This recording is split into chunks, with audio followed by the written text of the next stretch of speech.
아, 안녕하십니까? 네, 우리 다시 한번 우리 남성 중창 너무 멋있습니다. 우리 박수로 좀 한번 격려해 주시기 바랍니다. 네, 감사합니다.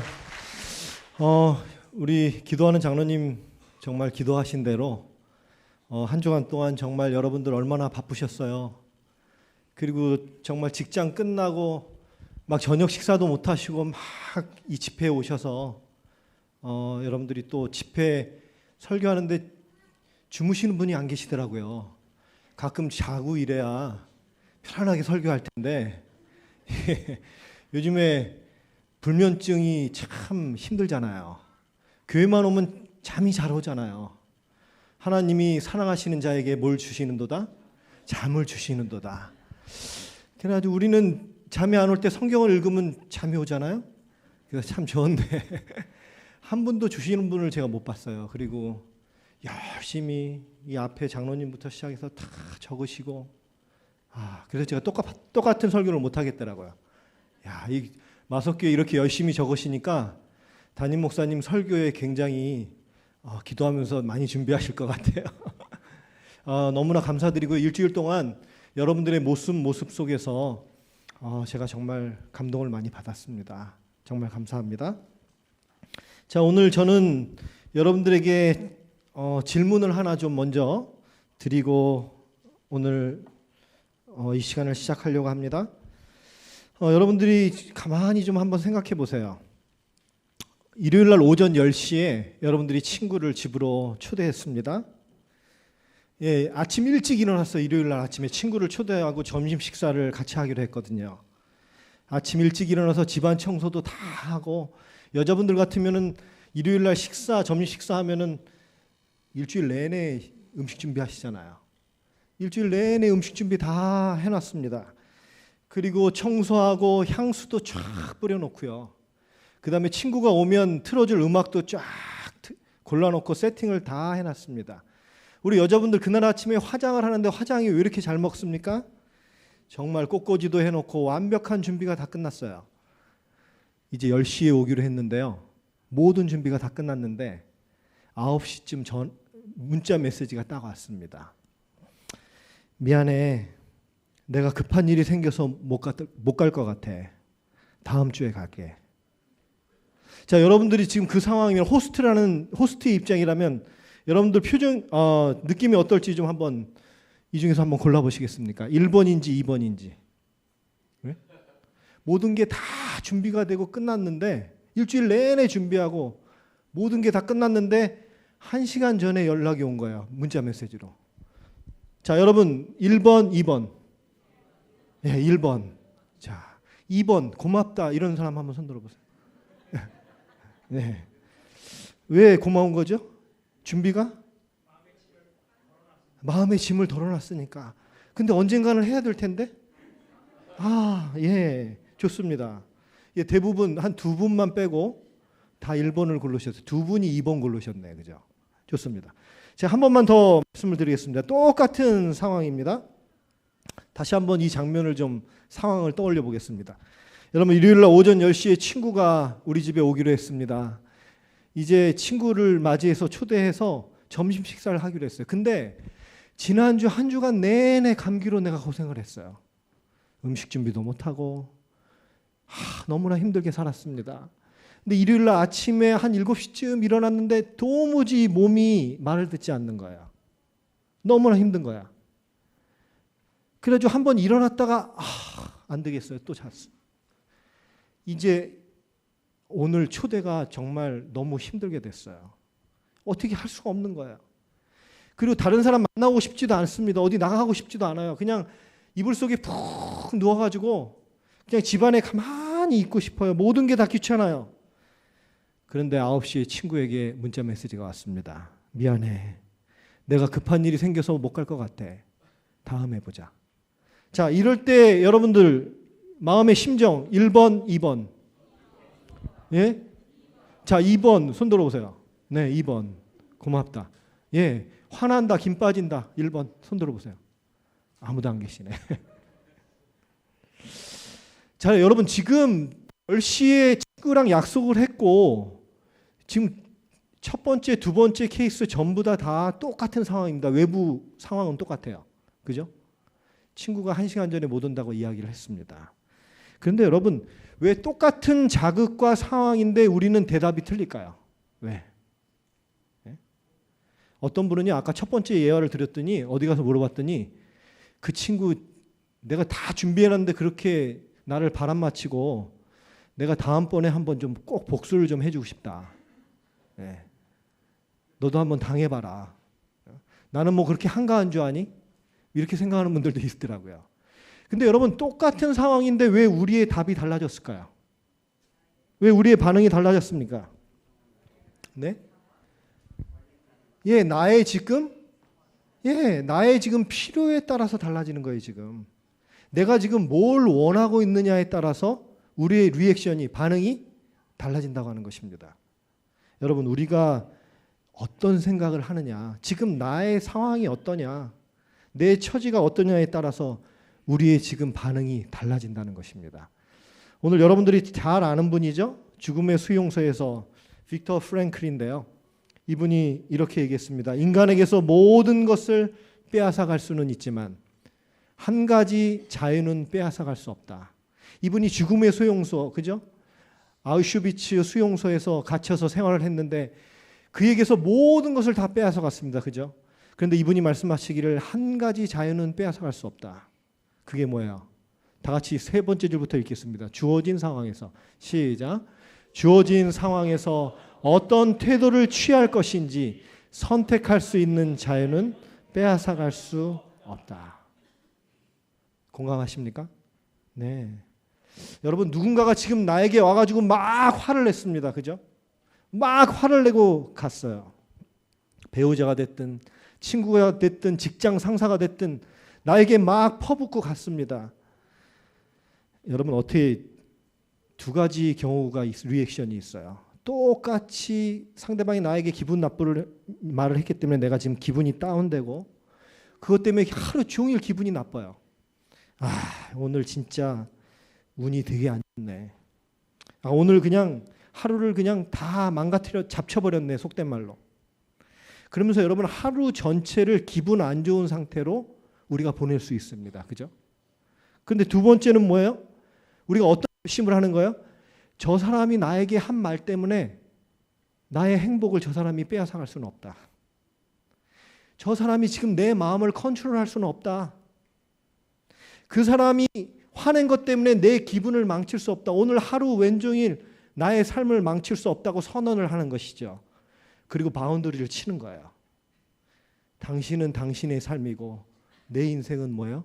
내가 선택하는 것입니다. 그 사람이 무슨 얘기를 했든지 간에 관계없이 내가 어떻게 반응하는지는 누가 선택한다는 거예요? 내가 선택한다는 것입니다. 저분이 오늘 뭔가 좀 기분 나쁜 일이 있는가 보구나. 저분이 오늘 아침에 무슨 일이 있었나 보구나. 그러면서 어떻게 해요?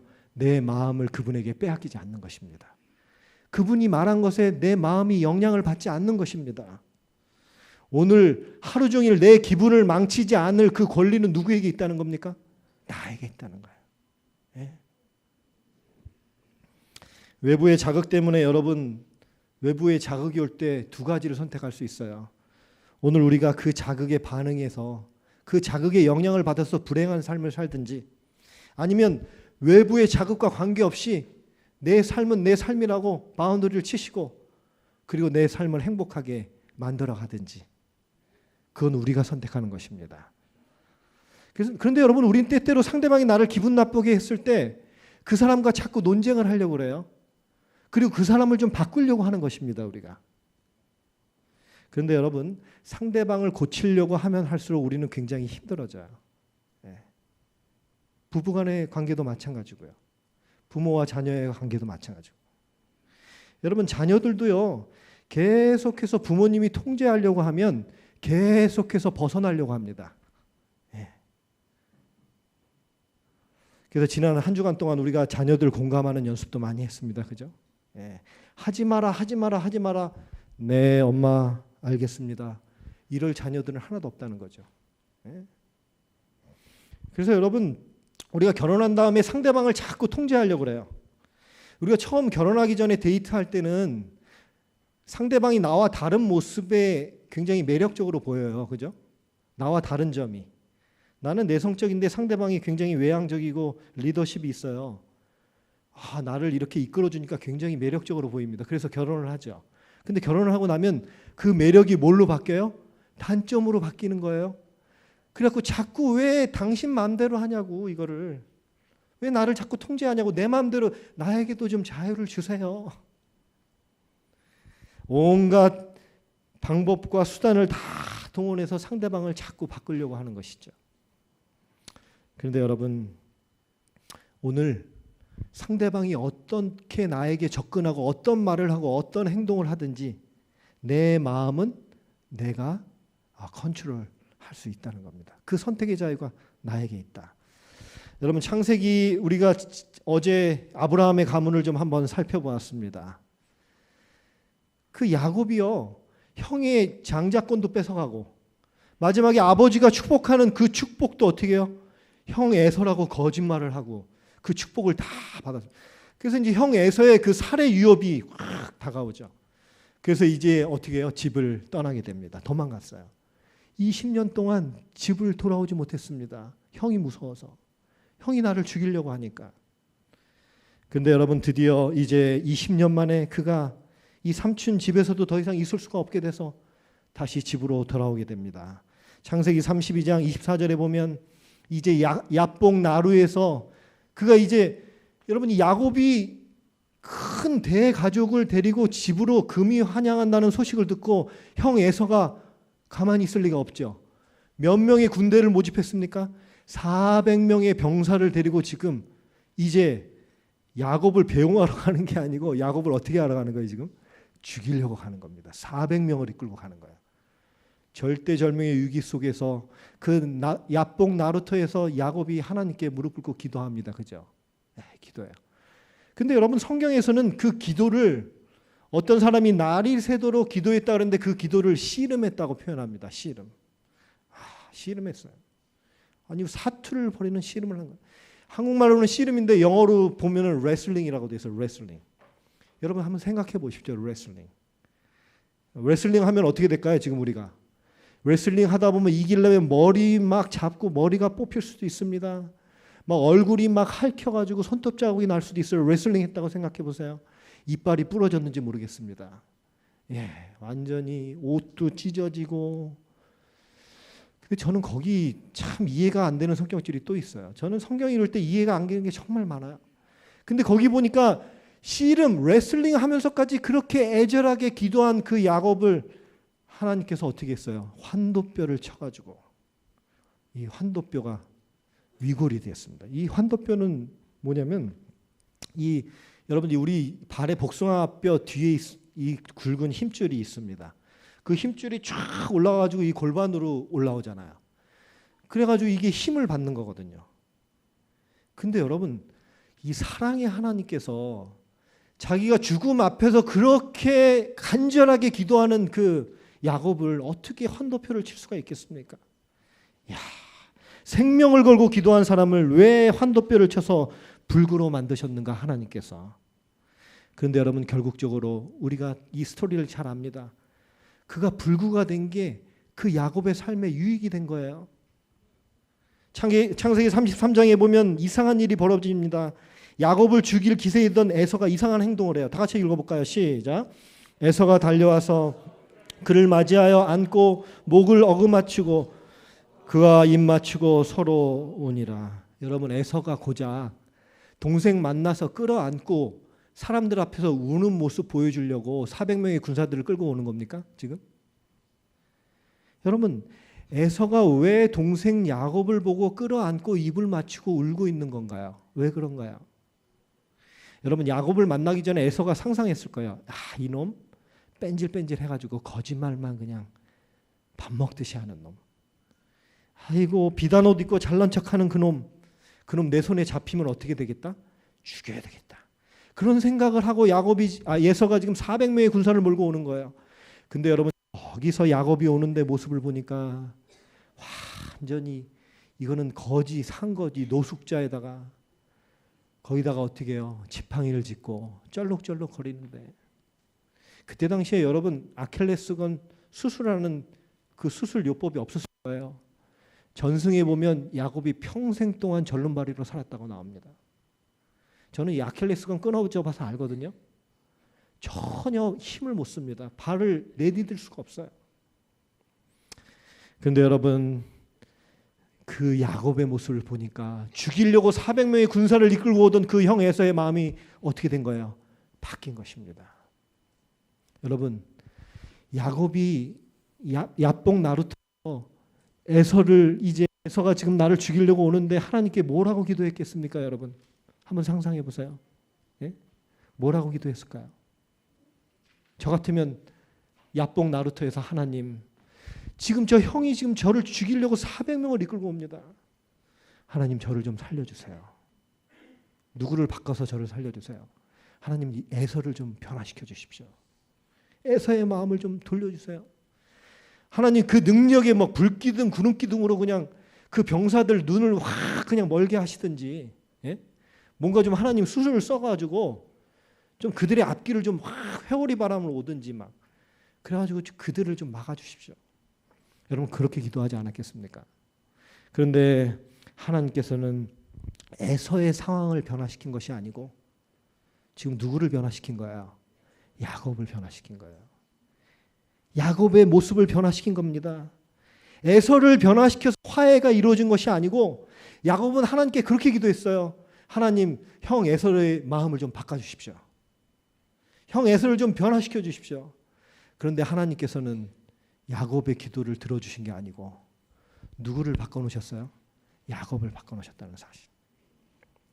그러니까 여러분, 야곱이 절름발이가 된 게 그게 저주와 벌이 아니고 그게 뭐가 된 거예요? 축복이 된 것입니다. 야곱을 살리기 위한 하나님의 뭐예요? 하나님의 방법인 거예요. 야복강 이후에 변화된 야곱의 모습이 첫 번째로 철저하게 자존심을 버렸습니다. 성경에 보면요, 이 에서와 좋은 관계를 맺기 위해서 자기의 자존심을 버렸습니다. 형 앞에 나가가지고 몇 번 절해요? 7번 절합니다. 여러분, 형 에서랑은 같은 날 태어났어요. 같은 날. 뭐 1년, 2년, 10년 차이 나는 게 아니에요. 여러분 그때 팔레스틴 지방에 7번 절할 때는 두 가지 경우에, 첫 번째는 왕이 우리 집에 방문할 때 7번 나가서 전한답니다. 또 하나는 내가 죽을 죄를 졌는데 용서를 받고 싶을 때 7번 절한대요. 근데 여러분 이런 경우도 아니잖아요. 같은 날 태어났어요. 동갑내기예요. 7번까지 절할 필요가 없는 것입니다. 그런데 하나님을 만난 다음에 그의 변화된 모습입니다. 철저하게 자기 자존심을 버렸다는 거예요. 여러분, 하나님을 만난 사람은 자존심을 버립니다.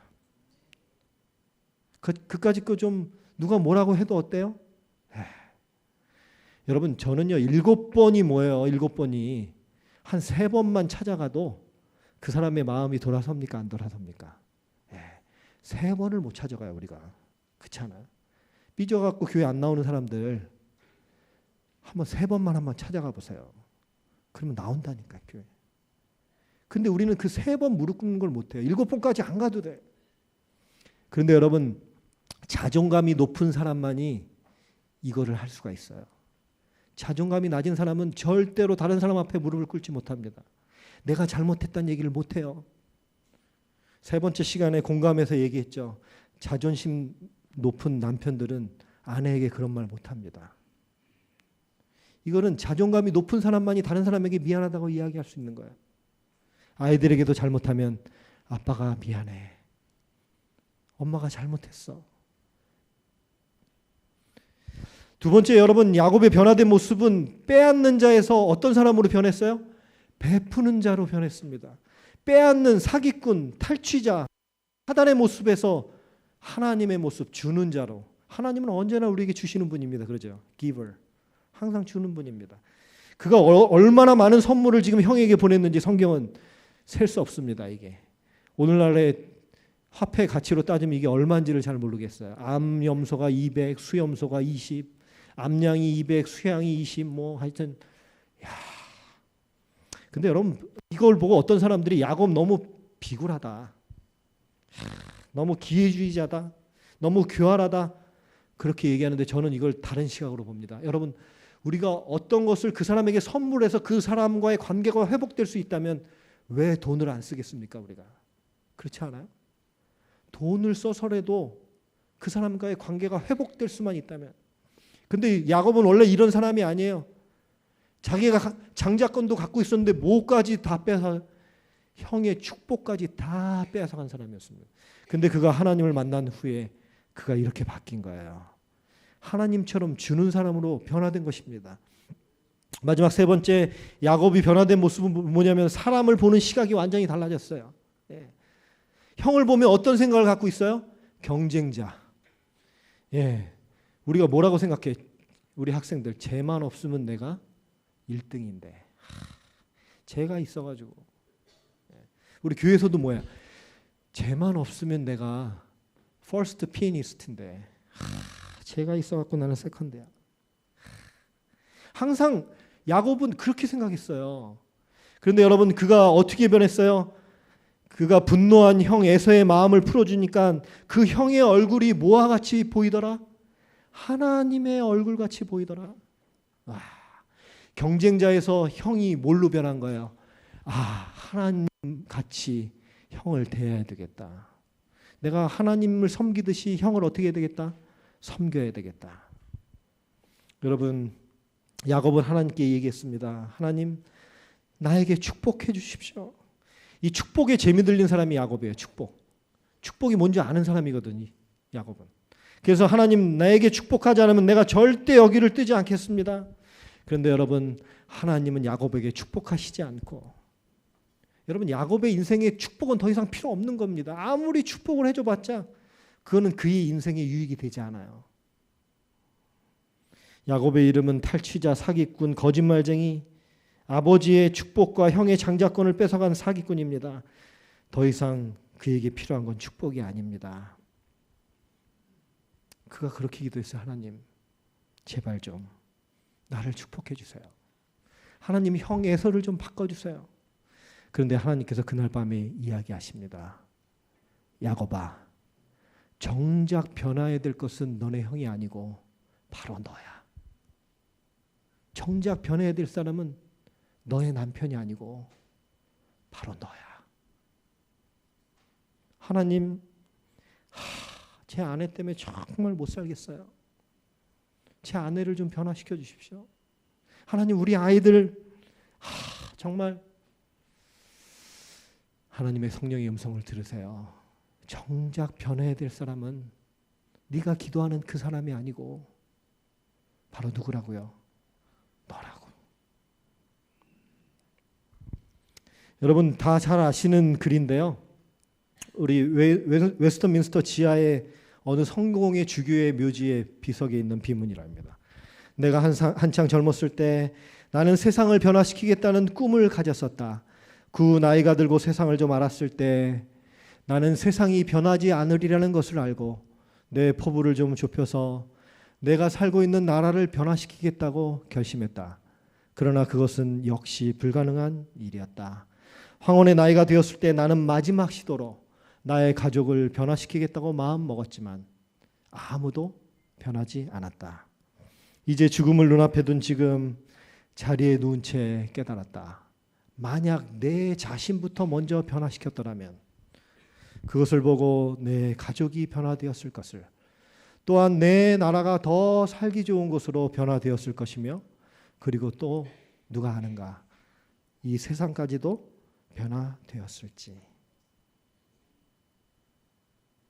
여러분, 오늘 이 저녁에 안식일 첫 시간에 다른 사람을 위하여 기도하지 마시고, 하나님, 내가 가지고 있는 고슴도치의 가시는 무엇입니까? as is 코너에 내가 붙여야 될 태그는 뭡니까? 하나님, 내가 내 가족들에게 어떤 언어를 지금 사용하고 있습니까? 주님, 제가 버려야 될 것은 무엇입니까? 오늘 하나님 앞에 이 기도를 드리는 저와 여러분이 됐으면 참 좋겠습니다. 이 책이 있는데 이게 김정훈 교수님이 쓴 책인데요. 나는 아내와의 결혼을 후회한다. 제가 지금 꽤 오래전에 결혼하자마자 이 책을 샀어요. 나는 아내와의 결혼을 후회한다. 참 좋잖아요, 제목이. 그래서 책의 그 프롤로그에 보니까 이렇게 글이 있어요. 책의 제목을 나는 아내와의 결혼을 후회한다로 했다고 말하자 아내가 묻는다. 당신 진짜로 나와 결혼한 거 후회해? 이게 갑자기 덜컹한 거죠. 나는 약간 주저하다 대답했다. 가끔. 아내는 잠시 창가로 고개를 돌렸다. 이거 큰일 난 거죠. 그러나 바로 몸을 내 쪽으로 향하며 이렇게 말했다. 난 만족하는데.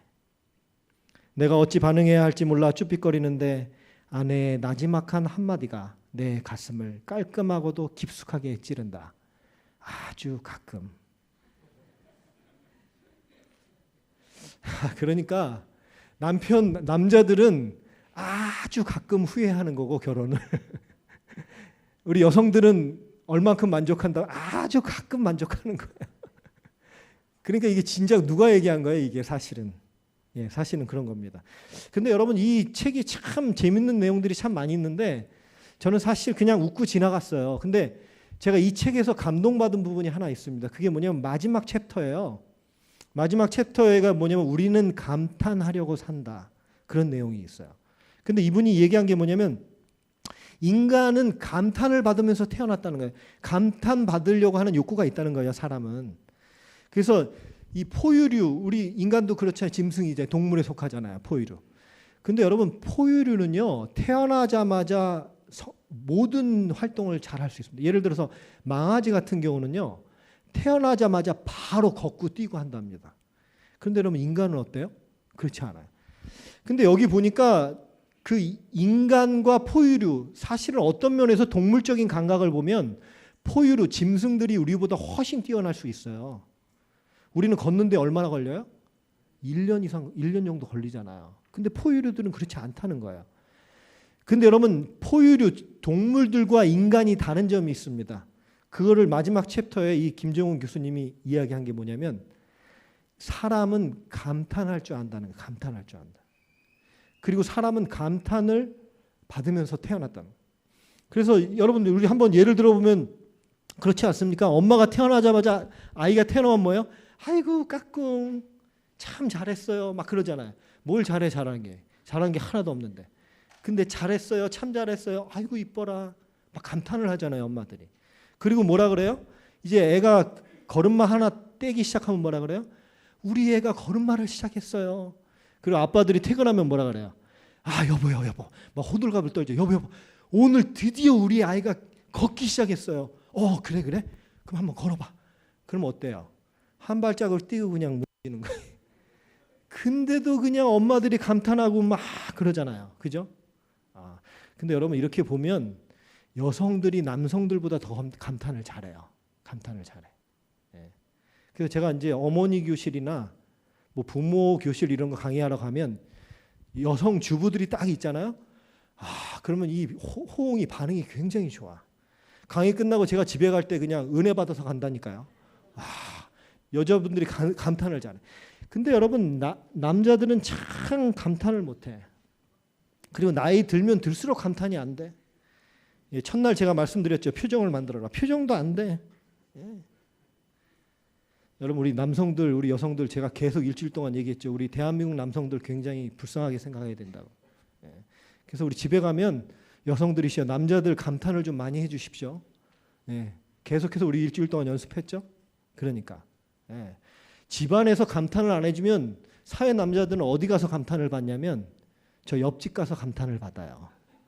돈 주고 감탄을 받는다고. 거기 가면 오빠 너무 멋있어요. 오빠 너무 매너가 좋아요. 왜 그래요 이게? 집안에서 감탄을 못 받으니까 우리가. 사회 남자들은 그렇게 하는 거예요. 그랬더니 우리 여성들이 그러죠. 야, 남자들이 그냥 돈 주고 가서 감탄을 받아? 그럼 우리는 거기를 차려야 된다. 차려야 돼.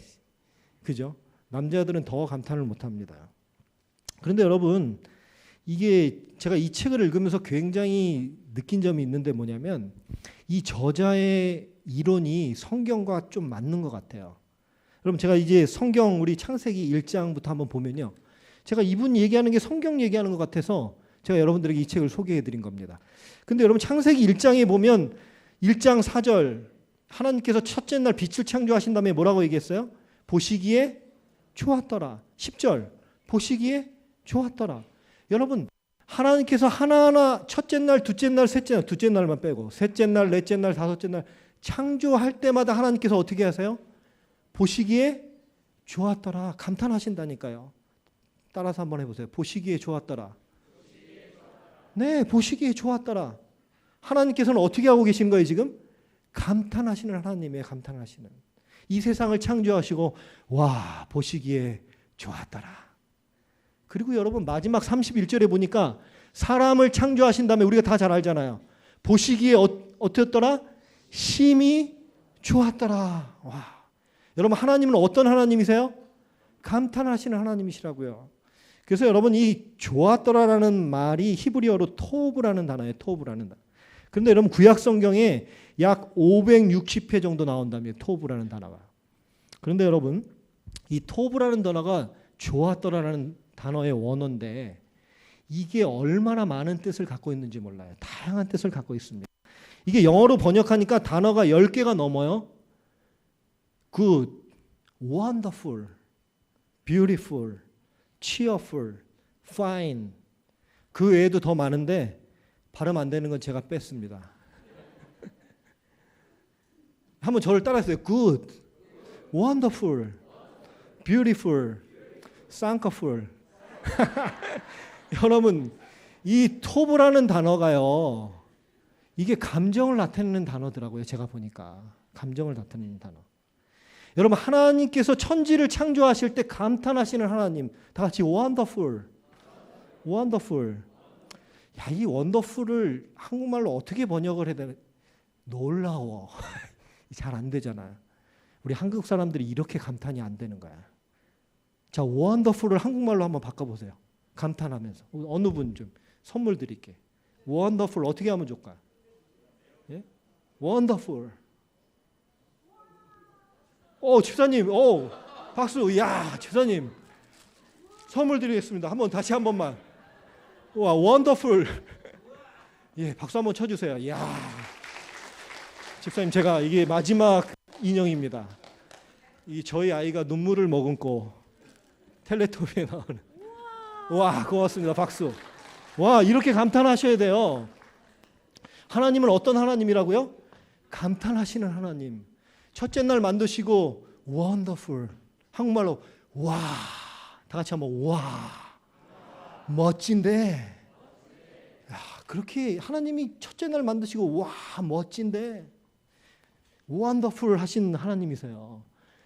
그 하나님의 그 감탄하신 걸 들으니까 아담이 어떻게 변했어요? 아담이 와 멋진데 셋째 날 와 끝내주는데 wonderful. 그런데 여러분 아담이 뭐라 그래요?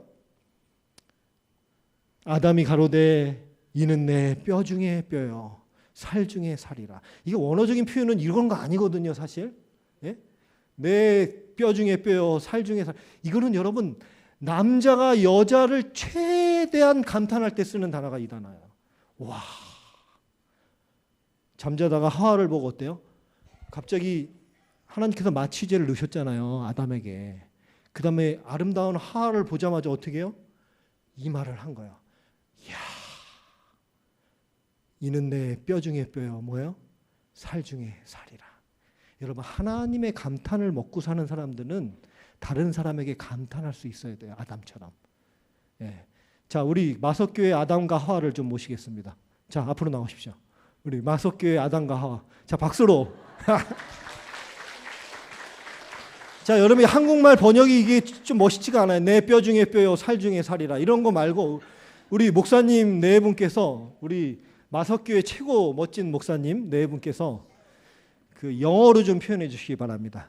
자, 이게 하나님께서 마취제를 탁 넣고요. 아담을 잠재우셨습니다. 그 다음에 아담이 깨자마자 하와를 딱 봐요. 그러면 어떤 표현을 해야 되는지. 자, 지금 아담 역할을 좀 사모님이 하와. 사모님은 그냥 가만히 감상만 하시면 됩니다. 알겠죠? 자, 주무십시오. 자, 이제 아담이 깹니다. 레디 액션. 하와를 보고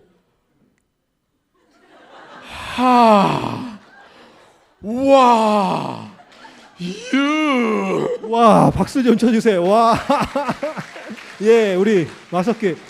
와, 여러분 하와유가 여기서 생겨났다고 그러더라고요. 하와유. 야. 아, 목사님 너무 감사합니다. 다시 한번 박수. 우리 마석교회 우리 김호경 목사님 네 분이 계신 게 참 행복합니다. 여러분, 이 책에서요, 우리 가정에서 행복을 점검하는 잣대가 뭐냐면 얼마나 많은 감탄사가 우리 가정에서 나오고 있는가. 우리 너무 감탄에 인색해요. 여러분, 오늘 우리의 가정의 행복을 점검하는 잣대가 있는데 그 가정에서 하루 동안에 얼마나 많은 감탄사가 나왔는가. 그것이 행복을 점검하는 잣대라는 거예요. 오늘 아침 식사하면서 여보, 우리 가족을 위해서 너무나 봉사해줘서 너무나 고마워요. 얘들아, 우리 밥 먹기 전에 박수 한번 치자. 그죠? 그리고 얘들아, 오늘 저녁에 아빠가 하루 종일 우리 가족을 위해서 열심히 서비스를 하지 않았니? 얘들아, 우리 아빠 오면 우리가 허깅 한 번씩 좀 해주자. 네? 여러분, 감탄. 여러분, 솔직히 제가 이 책을 마지막 챕터예요. 뭐 앞에 거는 다 우스갯소리고, 근데 너무 제가 이 책을 마지막 챕터 읽으면서 반성을 많이 했습니다. 여러분, 우리가 집에 가서 가장 많이 하는 말이 뭐예요? 예? 집에 가서 good job 이런 얘기 많이 합니까? wonderful 이런 얘기 해요? 여러분, 어때요? 놀랍습니다. 오, 멋진데 이런 얘기 많이 합니까? 여러분, 우리가 집에 가면 하는 얘기 있잖아요. 뭐라 그래? 야, 피곤해. 건들지 마. 그렇지 않습니까? 애들도 다 알아. 엄마 아빠가 어떤 존재인지 애들도 다 알아. 이제 뭐예요? 집에만 오면 피곤해. 귀찮아. 야, 가서 TV 보든지 핸드폰 갖고 하든지. 애들이 엄마 아빠를 생각할 때 뭐라고 생각해요? 피곤한 존재, 건드리지 말아야 되는 존재. 여러분, 돌아봅시다. 우리가 오늘 하루 동안에 얼마나 많은 감탄사를 배우자에게, 자녀들에게 했는지.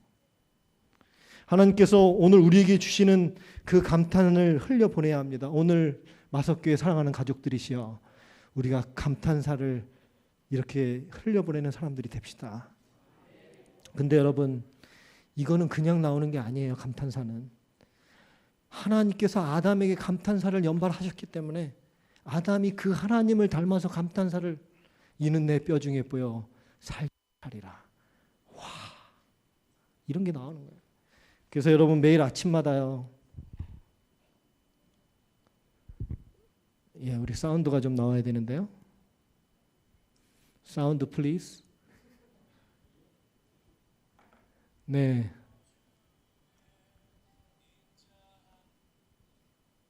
네. 여러분, 사운드 부탁합니다. 예, 기계는 알다가도 모르겠어요. 그죠? 이럴 때가 있습니다. 근데 여러분, 우리가 매일 아침마다 하나님의 음성을 들어야 돼요. 우리가. 그래야지만이 우리가 그 감탄사를 다른 사람에게 흘려보낼 수가 있습니다. 잠시만요.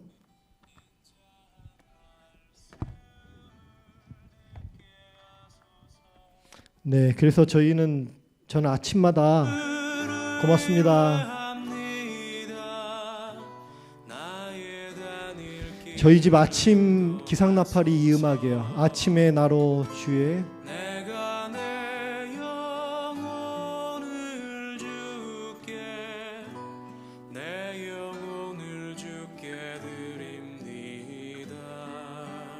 예, 제가 한 번만 앞부분 찬미를 좀 한 번만 들려드릴게요.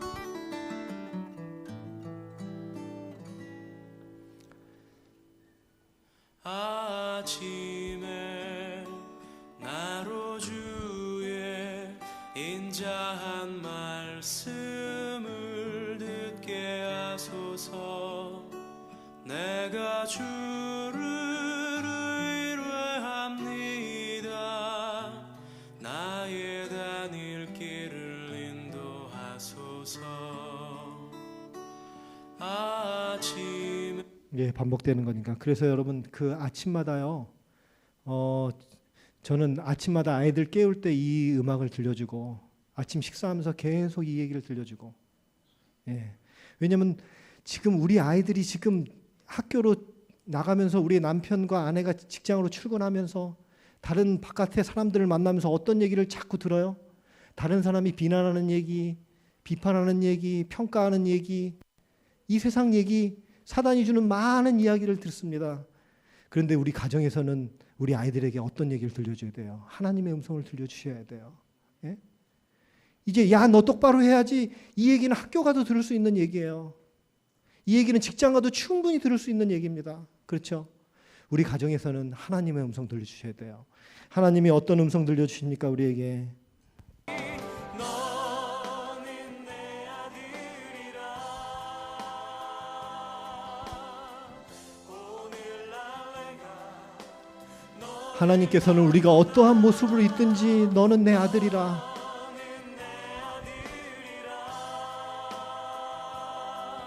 날 사랑하는 내 아들이라.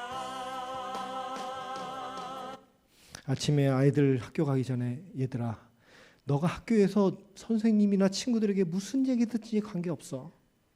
아빠는 너를 사랑한다. 얘야, 남들이 하는 얘기 주의 깊게 듣지 마. 그거는 사단의 음성일 수 있어.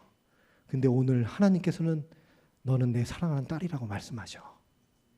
여러분, 그런 감탄의 이야기를 아이들에게 많이 해주셔야 돼요. 예? 공부해라, 뭐 인터넷 그만해라, 게임하지 마라, 이 얘기는 어디서든지 다 들을 수 있는 얘기입니다. 근데 여러분, 우리 가정에서는 하나님의 음성 들려주셔야 돼요.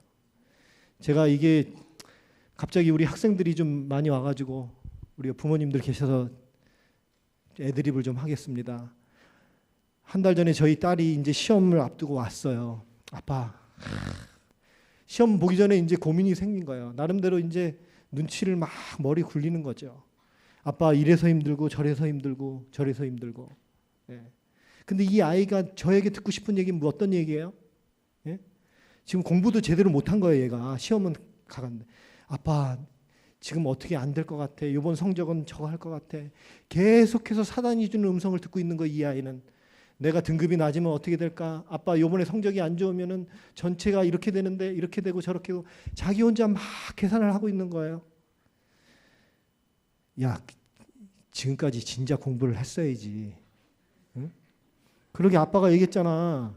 한 달 전에는 시험 보기 전에 계획 짜고 공부하라고. 너 지난번에 캠핑도 가고 뭐 음악 캠프도 가고 종교부 수련회도 가고 뭐 할 거 다 했잖아. 이런 얘기 하고 싶잖아요. 여기까지. 근데 꾹 참죠. 이 아이가 무슨 얘기를 듣고 싶어서 저한테 온 거예요. 그렇죠. 누구누구야. 시험 결과 신경 쓰지 마. 너는 하나님께서 끝까지 너를 붙들어 주시기 때문에 너는 앞으로 하나님의 훌륭한 종이 될 거야. 걱정하지 마. 예. 하나님의 음성을 들려주셔야 돼. 너가 이번엔 시험에 망쳐도 다음번에 또 기회가 있어. 목구멍까지는 딴 얘기가 나오더라도 꼭 참으시고 우리는 누구의 이야기를 해주자? 하나님의 음성을 들려주자. 하나님의 음성. 그래서 여러분 가장 중요한 게 가정에서 행복을 점검하는 잣대가 뭐라고요? 감탄사가 얼마나 많이 나오는가. 자, 저를 따라서 good job, good job, wonderful, beautiful. 자, 연습해야죠. 이제 배우셨으면. 그죠? 갑자기 인상이 안 좋아지시네. 네? 오늘 괜히 왔다 싶으십니까? 자, 옆에 있는 사람에게 좀 한번 감탄사를 한번. 예? Good, wonderful 한번 해보세요. Wonderful. 예. Good, wonderful, beautiful 하든지, 예, 예, 아 놀랍습니다 하든지. 예. 정 생각이 안 나거든. 그냥 여러분 정 생각이 안 나면 그냥 감탄 이러세요. 그냥 감탄 이래도 돼. 여러분 우리나라가 이렇게 감탄사가 없어. wonderful, beautiful 이런 게 없어. 와, 조금 오버 액션을 하고 톤은 솔톤으로 올리세요. 알겠죠? 예. 와. 그래서 여러분 정말 우리 마석교회 모든 가족들과 교회와 우리의 이웃들에게 이 감탄사가 퍼져나가는 그런 아름다운 교회가 됐으면 좋겠습니다. 제가 한 이야기만 드리고 오늘 말씀을 좀 정리하겠습니다. 여러분 너무나 잘 아는 분이죠? 김희아 씨. 인생의 무거운 짐을 지고 태어난 김희아 씨. 그의 얼굴에 그 모반증이라고요. 얼굴 이 절반 가까이 붉은색 반점을 가지고 태어난 겁니다. 근데 여러분 태어나자마자 부모님으로부터 버림을 받았어요. 그리고 보육원에 가서 자랐습니다. 그런데 초등학교 3학년 10살 때 3학년 때 미술 시간에 보육원에 있으니까 미술 준비물을 챙겨가지를 못한 거예요. 그래서 학교를 갔는데 참 얼마나 잔인한지 준비물 안 갖고 온 사람 앞으로 나와. 그래갖고 서가지고 김희아 씨를 앞에 세워놓고 아이들에게 선생님이 그림을 그리라고 시켰어. 이 아이의 그림을. 자, 선생님이 그림 다 그린 사람 앞으로 가져와. 그래서 김희아 씨가 보는 데서 이 10살짜리 아이가요. 이 자기의 얼굴을 보고 충격을 받습니다. 왜 사람들이 나를 피하고 나를 놀리는지 그때 처음 알게 됐대요. 어린 시절부터 자기에게 다가와서 밥을 같이 먹자는 아이들이 없습니다. 여러분 우리나라처럼 그 외모 지상주의에서 이 여성이 얼마나 상처를 받았는지 상상이 가십니까? 25살 때요. 엎친 데 덮친 격으로 아주 드문 일인데 얼굴에 암이 찾아왔습니다. 암. 그런데 여러분 참 이상한 것은 이분에게 상처가 없어요. 이분이 뭐라 그래요? 책에 제 삶의 힘은 뭐예요? 감사입니다. 김희아 씨 삶 전체를 요약해 놓은 이 한 문장이 제 삶의 힘은 뭐예요? 감사입니다. 자기 주변을 보면 온통 상처뿐인데요. 나를 비난하는 사람들 온통뿐인데 이 김희아 씨는 뭐라고 얘기해요? 나는 감사를 선택합니다. 그래서 여러분 기적이 일어났어요. 좋은 남편을 만나서 가족을 이루게 된 것입니다. 행복하게 살고 있어요. 저는요 처음에 이렇게 생각했어요. 야, 어떤 남자가 이렇게 훌륭한 남자가 있냐. 김희아 씨 같은 사람이랑 평생을 살겠다고 프로포즈를 한 이 남자 정말 훌륭하지 않습니까, 여러분? 그런데 여러분 김희아 씨가요 감사를 선택하고 난 다음에 점점 이 김희아 씨가 매력적으로 변해가는 거예요. 처음에는 얼굴에 반점이 많고 연애 중에 암도 걸리고 굉장히 이 남자가 당황스러운 일이 많이 있잖아요. 그런데 여러분 데이트를 하면 할수록 이 김희아 씨가 굉장히 긍정적이고 마음도 밝고 표정도 밝고 하니까 이 남자가 김희아 씨를 만나면 치유가 되는 거예요. 만나면 만날수록 이 여인이 매력적으로 변하고 드디어는 결혼까지 하게 된 것입니다. 여러분 만약에 이 김희아 이 자매가 울분을 선택했다고 한번 생각해 보십시오. 이 세상 내가 이렇게 태어나고 거기다가 암까지 왔고 보육원에서 자라고 주변 사람들이 나를 그렇게 보고 이놈의 세상 내가 진짜 확 그냥 불질러 버릴까 봐. 이놈의 세상 내가 진짜 복수하고 말 거야. 여러분 분노를 선택했다고 하면 이 여인의 삶이 어떻게 됐겠습니까? 그런데 여러분 제가 동영상을 좀 하나 보여드리겠습니다. 여러분 보통 사람들은 이 여인과 같은 상황 속에서 선택하는 게 뭐예요? 원망과 불평입니다. 엄마 왜 나를 이렇게 낳았어요? 이게 정상이 아닙니까 여러분? 그런데 김희아 씨는 누구를 생각하는 거예요? 나 같은 딸을 낳은 그 엄마의 심정을 헤아려 주는 거예요. 엄마 내가 이렇게 태어나서 너무 죄송해요. 여러분 오늘 제가 마지막 결론으로 여러분 우리에게 주어진 이 환경 그것은 우리가 선택하는 것이 아닙니다. 그죠? 하나님께서 우리를 이 땅에 태어나게 이렇게 하셨습니다. 그리고 이런 부모님을 만나게 해주셨고요. 그리고 우리 이런 자녀들을 선물로 하나님께서 주셨습니다. 그런데 여러분 그 주어진 환경과 여건에 대해서 그 반응은 누가 선택한다고요? 내가 선택한다고요. 여러분 어떤 것을 선택하시겠습니까? 오늘 이 김희아 씨의 마음속에 아름다운 사랑과 감사의 마음을 주신 성령 하나님께서 저와 여러분의 마음을 움직여 주시기를 바랍니다. 오늘 그래서 다른 사람을 위해서 기도할 것이 아니고요. 그 사람을 변화시켜 주세요라고 기도할 것이 아니고 하나님 그 사람 때문에 내가 이렇게 됐습니다라고 이야기할 것이 아니고 주어진 환경이 어떠하든지 어떠한 여건에 처하든지 내가 어떠한 삶을 살기로 하는 것은 누가 선택하는 거라? 내가 선택하는 거라. 오늘 하나님의 놀라우신 사랑과 큰 은혜가 저와 여러분에게 함께 하시길 바라면서 말씀을 줄이겠습니다. 찬양하고 기도하겠습니다.